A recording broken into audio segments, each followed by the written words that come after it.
तो प्रॉब्लम मेरी साहब ऐसा हुई कि एक रात को मैं बहुत नॉर्मल लाइफ में सोया और सुबह उठा तो मेरे पैरों में अनबेरेबल पेन था और मैं खड़ा होने की पोजीशन में नहीं था।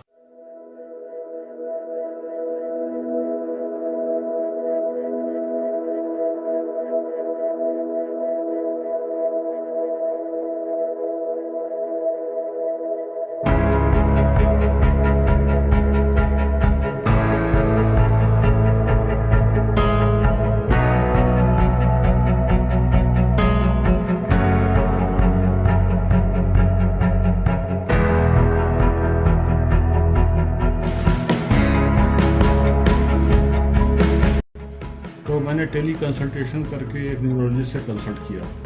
उन्होंने बोला आप एमआरआई निकालिए। तो मैं बहुत मुश्किल से एमआरआई सेंटर जा करके किसी तरीके से एमआरआई निकाला। तो फिर उनको ही मैंने अपने ये रिपोर्ट दिखाया तो उन्होंने मुझे बोला कि आपको सर्जरी की ज़रूरत है।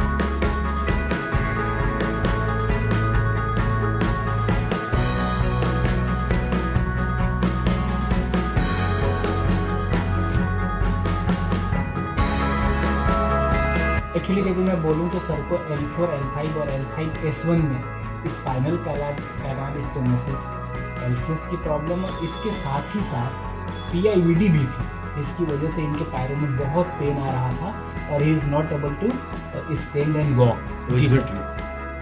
तो साहब मैं यहाँ पर आ गया वो होम टू होम टैक्सी करके।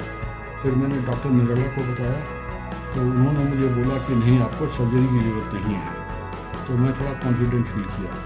फिर मैंने कुछ घर के फिजियोथेरेपिस्ट को बुलाया 8-10 दिन, लेकिन मुझे तसल्ली नहीं हुई जी। तब तक मेरे भाई साहब जो आपसे ट्रीटमेंट ले चुके हैं उन्होंने मुझे बताया कि नहीं आपको बधाई पास करो।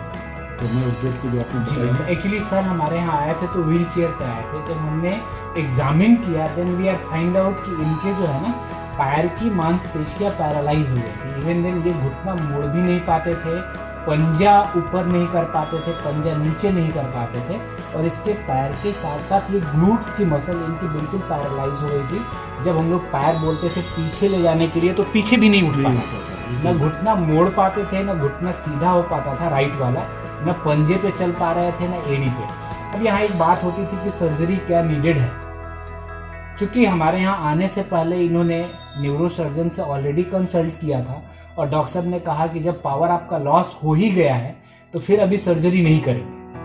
और फिर हम लोग फिजियोथेरेपी में रिहैबिलिटेशन का काम शुरू किया। और सर आप सुबह शाम दोनों टाइम सेशन ले रहे थे? जी सर, क्योंकि मैं दिल्ली से आया हूँ तो मैं कम से कम टाइम स्पेंड करके, और दूसरी बात ये थी कि मैं बहुत जल्दी रिकवर होना चाहता था। जी।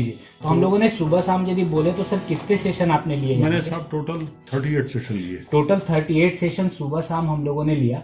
और सर जो यहाँ हम लोगों ने मशीनें यूज की, जैसे EMG बायोफीडबैक हम लोगों ने यूज किया, ETS यूज किया, फिर डिसूज एट्रोफी के लिए और मसल रिजनरेशन के लिए कई सारे मशीनें जो हम लोगों ने यूज किया। कैसा रहा आपका एक्सपीरियंस यहाँ? ये सब मुझे बहुत अच्छा लगा। मुझे लगा कि मुझे राइट ट्रीटमेंट मिल रहा है, इतनी डिफरेंट टाइप की मशीनरी मिल रही है और हर मशीन का कोई ना कोई पर्पज और ऑब्जेक्टिव होता है, तो वो मुझे हेल्प कर रहा होगा जी। और साथ में मुझे काफ़ी बेड की एक्सरसाइज करवाई गई, वॉकिंग की एक्सरसाइज करवाई, सस्पेंडर की एक्सरसाइज करवाई गई। मैं पर्टिकुलरली सना मैडम और अजय दोनों का बहुत शुक्रगुजार हूँ कि इन्होंने मेरे साथ बहुत कोऑपरेट किया। जी, जब आए थे सर तो वॉकर पे आए थे, हमें लग रहा है 1 हफ्ते में हम लोग व्हील चेयर पे आए थे, फिर वॉकर से आप अच्छा चलने लगे थे 1 हफ्ते में, और अब तो 1 हफ्ते स्टिक से चले हैं और now he is walking without any support. और पैर भी काफ़ी अच्छा, जैसा आपने एक्सरसाइजेज में देखा, काफ़ी अच्छा मूवमेंट है। तो सर एक्स्ट्रा केयर के लिए कुछ कहेंगे आप? जी सर, आप लोग बहुत अच्छा काम कर रहे हैं और मैं बोलूँगा कि आपको डबल ब्लेसिंग्स है। वो एक किस्म की आपका ये प्रोफेशन है, आप इससे अपनी रोजी रोटी कमाते हैं और आप दुआएं भी पाते हैं। Thank you. ज़्यादातर प्रोफेशंस में आपको पैसे मिलते हैं बट दुआएं नहीं मिलती हैं। इस प्रोफेशन में आपको डबल बेनिफिट हो रहा है और आपके जितने ये बच्चे हैं ये सब लोगों को जो इनका सैलरी आती है उसके अलावा इनको दुआएं बहुत मिलती हैं। थैंक यू बड़ी अच्छी बात है। Thank you sir. तो अब आप वॉक करने लगे हैं, अब आप इसको करिए कंटिन्यू। Thank you.